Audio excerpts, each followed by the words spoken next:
بسم الله الرحمن الرحيم قل الله أحد الله الصمد لم يلد ولم يولد ولم يكن له كفوا أحد صدق الله العظيم.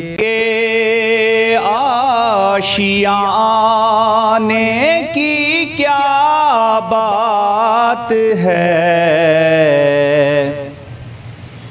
آپ کے آستانے کی کیا بات ہے، کرم کے آشیانے کی کیا بات ہے، آپ کے آستانے کی کیا بات ہے. فاطمہ اور علی اور حسن پھر حسین، فاطمہ اور علی اور حسن پھر حسین، فاطمہ اور علی اور حسن پھر حسین، مصطفیٰ کے گھرانے کی کیا بات ہے، آپ کے آستانے کی کیا بات ہے. جزاک اللہ. الصلاۃ والسلام علیک سیدی یا رسول اللہ، الصلاۃ والسلام علیک سیدی یا حبیب اللہ، الصلاۃ والسلام علیک سیدی یا رحمت للعالمین، وسلم علیک وعلی آلک واصحابک سیدی یا شفیع المذنبین. بہت خوشی ہوئی جناب آپ کے پاس حاضر ہو کر، اور آپ کا جوش اور جذبہ دیکھ کے بچوں سے لے کر بزرگوں تک سب نے جس انداز سے ہمارا استقبال کیا اور آپ نے ہمارا انتظار کیا، بہت مہربانی، شکریہ. میں مختصراً آپ سے یہ عرض کرتا چلوں کہ مصطفیٰ تحریک بنیادی طور پر ایک سماجی تحریک ہے. معاشرے کے اندر تبدیلی لانے کے لیے ہم لوگ کوشش کر رہے ہیں.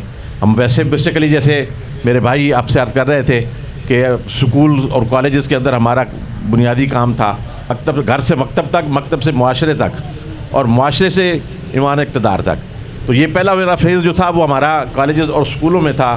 دوسرا اب یہ ہم معاشرے کے اندر آ کے کام کر رہے ہیں، اور اس میں سماجی تبدیلی جو ہے وہ ہمارا ٹارگٹ ہے. تو اس کے لیے ہم نوجوانوں کو، بزرگوں کو، سب کو ملا کے کوشش کرتے ہیں کہ ہم ان کو ایسی راہ دکھائیں، ان کو ایسے انداز سے آگے بڑھائیں، ایسے انداز سے آگے چلائیں کہ جہاں ان کی اپنی شخصیت کے اندر بھی نکھار پیدا ہو، وہ اور ان کے جو اعمال ہیں ان کو حوالے سے بھی سوسائٹی کے اندر لوگ جب انہیں دیکھیں تو لوگ انہیں اپنے لیے ایک نمونہ سمجھیں، ان کی تقلید کریں، انہیں دیکھیں اور ان کو اپنا ایک مثال اور نمونے کے طور پر انہیں اپنائیں کہ ہمارے گھر کا، ہمارے محلے کا ایک شخص ہے، اس بچے نے اتنے بڑے کام کیے ہیں، اتنے اچھے کام کیے ہیں. تو ہماری خواہش اور کوشش ہے کہ اپنے نوجوانوں کو ایسے راستے پہ ڈالا جائے جہاں سے وہ اپنی معاشرتی انقلاب کے نقیب بنے. تو یہاں لفظ ناس استعمال کیا گیا ہے، عام لوگ. یہ نہیں کہا گیا کہ مسلمان، یہ نہیں کہا گیا کہ مومن. اور یہی تعلیمات ہمیں اپنے صوفیاء کے ہاں نظر آتی ہیں.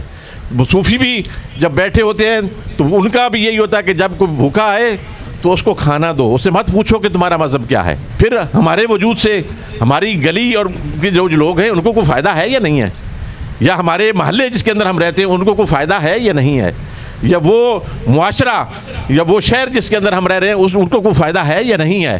اگر ہمارے وجود سے ان لوگوں کو فائدہ پہنچ رہا ہے تو پھر تو یقیناً ہم ایک مسلمان ہیں. ہم نے اپنے بھائیوں کو کچھ دینا ہے، اور یہی، اور کچھ بھی نہ ہو. اگر آپ صرف ایک مسکراہٹ ہی دے سکتے ہیں تو وہ بھی کسی کو اچھے طریقے سے اس کو بلا سکتے ہیں تو اچھے خوبصورت لفظوں سے اس کو بلائیں. اور یہ صدقہ ہے میرے آقا کریم صلی اللہ علیہ وسلم کا. یہی ارشاد ہے کہ صرف کسی بھائی کو مسکرا کر اس سے گفتگو کر لینا یہ صدقہ ہے. سر پہلے تو یہ بتائیے گا ڈی نیوز کو کہ آپ کی جو فاؤنڈیشن ہے وہ اس داتا گنج بخش کا جو عرصہ آ رہا ہے اس کے حوالے سے سنا کہ 1 لاکھ جو زائرین ہیں ان کو آپ وہاں پر لنگر تقسیم کرتے ہیں. جی بسم اللہ الرحمن الرحیم. آپ نے درست سنا ہے جی. 1 لاکھ سے زیادہ جی جو لوگ ہیں وہاں روزانہ بیٹھ کے اور بڑے باعزت طریقے سے چیئرس لگی ہوتی ہیں, ٹیبل لگے ہوتے ہیں اور بڑے اچھے انداز سے وہاں ان کو بٹھایا جاتا ہے اور ان کے لنگر ان کی خدمت میں پیش کیا جاتا ہے. تو آپ وہاں کوئی تفریق نہیں ہوتی کہ یہ غریب ہے, امیر ہے, بچہ ہے, بزرگ ہے, کوئی بھی ہو, جو بھی آئے گا تو وہ سرکار کا مہمان ہوگا, داتا حضور کا مہمان ہوگا, تو اسے برابر عزت پہ, برابر مساوات کے ساتھ, اتنی ہی عزت سے جتنا اس کا جی چاہے گا وہ اپنی مرضی سے کھائے گا, اور جب اس کا پیٹ بھر جائے گا تو وہ جائے گا, اسے کوئی وہاں سے اٹھانے نہیں لگا. تو یہ 3 دن جو ہے یہ عمل جاری رہتا ہے, اور جیسے ہی داتا حضور کورس ختم ہوتا ہے تو پھر اس کے بعد یہ ہم اس کو وائنڈ اپ کرتے ہیں. تو ہماری جو اسیسمنٹ ہے وہ 1 لاکھ سے لے کر 1.5 لاکھ تک افراد جو ہے وہ کھاتے ہیں وہاں سے لنگر, کیونکہ بعض اوقات اتنا رش ہو جاتا ہے نا کہ ہمیں گیٹ بند کرنا پڑتا ہے اندر, حالانکہ 600-700 بندہ جو ہے ایک وقت میں وہاں کھانا کھاتا ہے. تو بعض اوقات اتنا رش ہو جاتا ہے کہ اندر بیٹھنے کی جگہ نہیں ہوتی, تو دوست پھر ان کو منت سماجت کرنی پڑتی ہے کہ رک جائیں تھوڑی دیر نا جی. تو اس طرح پھر وہ اللہ کا فضل و کرم سے, اس کی عطا سے, اس کی عنایت سے یہ سارا سسٹم چل رہا ہے اور بڑی کامیابی کے ساتھ چل رہا ہے. چھوٹے ہاسپٹل ہیں اور 12 ڈسپینسریاں اس وقت چل رہی ہیں جو بالکل ایکٹیو ہیں اور 24 گھنٹے جو عوام کی خدمت جو ہے اس کو سب انجام دے رہی ہیں. تو پنجاب بھر میں باقی ہر ضلع کے اندر ہمارا نیٹ ورک موجود ہے, وہاں بھی اسی طرح کے ایکٹیویٹیز جو ہیں وہ مسلسل ہوتی رہتی ہیں. جی بالکل, ہم پہلے بھی ایکٹیویٹیز اس ٹائپ کے کرتے ہیں, اس میں کہ لوگوں کو روزگار دینے کے حوالے سے خواتین کو سلائی مشینیں وغیرہ, اور یہ اسی طرح ان کی ٹریننگ کے انسٹیٹیوٹ باقاعدہ بنائے ہوئے ہیں کہ خواتین کو بتایا جائے کہ گھر میں بیٹھ کے وہ کیسے زیادہ کما سکتی ہیں اور اپنے معاملات کو حل کر سکتی ہیں. اور اس لیے آگے بڑھنا ہے. حالات جو ہے اپس اینڈ ڈاؤنس قوموں کی زندگیوں میں آتے رہتے ہیں, تو پریشان نہیں ہونا چاہیے اور اس پریشانی سے ایک دوسرے کے ساتھ الجھنا نہیں چاہیے. اپنے سوشل لیول پہ تعلقات خراب نہیں کرنے چاہیے. اپنے بچوں اور اپنے اساتذہ یا دوسرے جو اپنے ہم عمر ساتھی ہیں ان کے ساتھ جو اپنے کوئی ناگوار واقعات یا الفاظ کا تبادلہ نہیں کرنا چاہیے.